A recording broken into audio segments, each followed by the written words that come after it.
Atikah binti Zaid, istrinya para syuhada.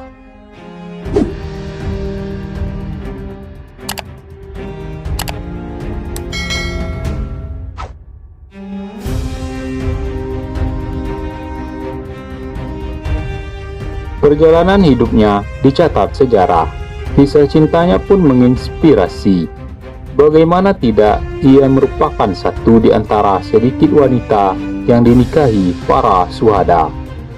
Sahabat wanita tersebut bernama Atikah binti Zaid. Ia memiliki banyak kemuliaan dan keistimewaan. Tidak hanya berparas cantik, Atikah juga dikenal pandai bersyair serta berakhlak mulia. Saudara kandungnya, yakni Sa'id bin Zaid pun termasuk sahabat Rasulullah yang diterima masuk surga berkat perjuangannya membela Islam. Muslimah asal kabilah Makhzum, suku Quraisy tersebut sering dijuluki dengan sebutan istri para syuhada. Bahkan Ali bin Abi Thalib juga pernah berkata, "Siapa yang menyukai mati syahid pada masa mendatang, hendaklah ia menikah dengan Atikah." Bukan tanpa alasan Ali bin Abi Thalib berkata demikian, sebab dari 4 kali pernikahan di dalam hidupnya adalah dengan sahabat mulia dan semuanya syahid di jalan Allah. Siapa sajakah mereka? Abdullah bin Abu Bakar. Pada pernikahan beliau ini sempat terjadi perceraian antara keduanya. Ini disebabkan permintaan sang ayah Abu Bakar As-Siddiq radhiyallahu anhu yang melihat bahwa putranya Abdullah terlalu tersibukkan dengan cintanya kepada Atikah dan melalaikan kewajibannya kepada Allah. Dengan sebab cintanya kepada sang istri, sang anak terlalaikan dari hak Allah, demikian anggapan ayah beliau.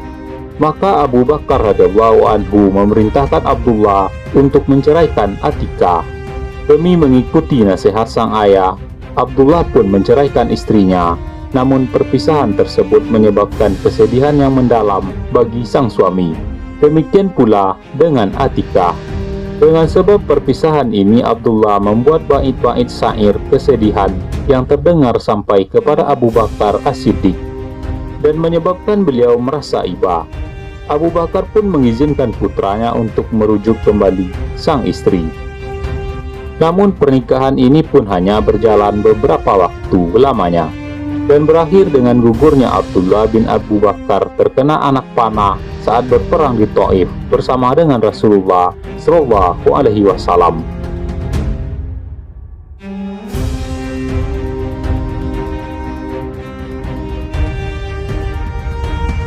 Umar bin Khattab.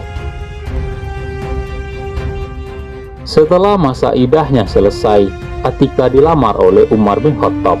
Sebenarnya pada saat itu Atikah telah berjanji kepada Abdullah untuk tidak menikah lagi sepeninggal dirinya. Terlebih Atikah juga telah diberikan harta yang berlimpah termasuk sebuah kebun.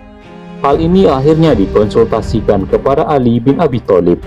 Maka Ali pun menjawab, "Kembalikan kebun itu kepada keluarga Abdullah.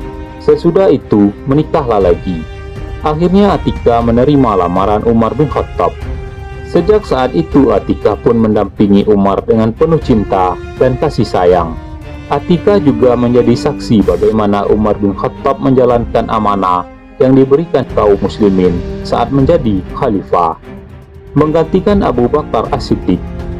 Namun pernikahan ini mesti berakhir saat Umar meninggal dunia akibat ditikam oleh Abu Lu'lu'ah dan menjadi syuhada. Atikah pun kembali hidup menjanda.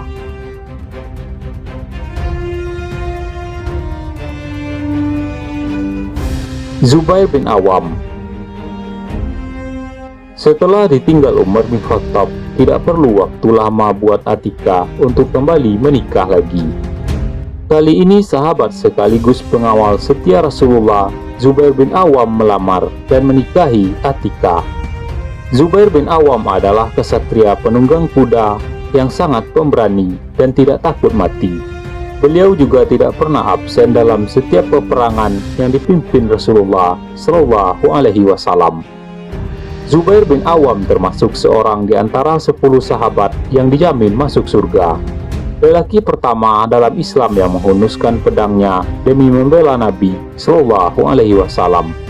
Namun Zubair akhirnya mati syahid seusai terkena panah dalam pertempuran Jamal di lembah As-Sibah. Atika kembali kehilangan suami tercinta.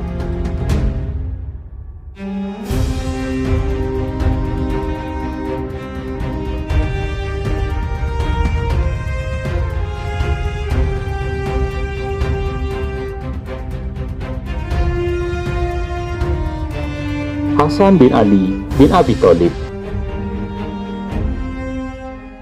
Suami terakhir Atika adalah cucu Nabi yang mulia bernama Husain bin Ali bin Abi Thalib. Husain tertarik dengan kesolehan Atika. Pada saat itu usia Atika sudah mencapai sekitar 50 tahun dan jarak usia antara Husain dan Atika terpaut cukup jauh. Kendati begitu, Atika dan Husain tetap saling mencintai dan rumah tangga mereka berjalan harmonis. Sampai akhirnya Husain meninggal syahid di Karbala.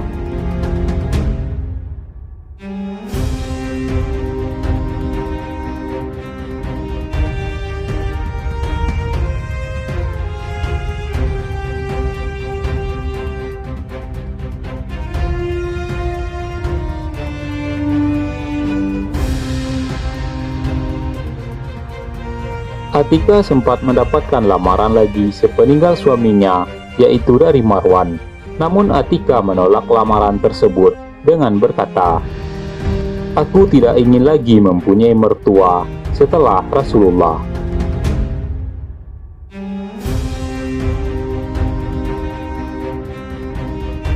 Setelah melewati berbagai ujian kehidupan, akhirnya Atika mengembuskan nafas terakhirnya pada tahun 41 Hijriah, tepatnya pada masa awal pemerintahan Muawiyah bin Abu Sufyan.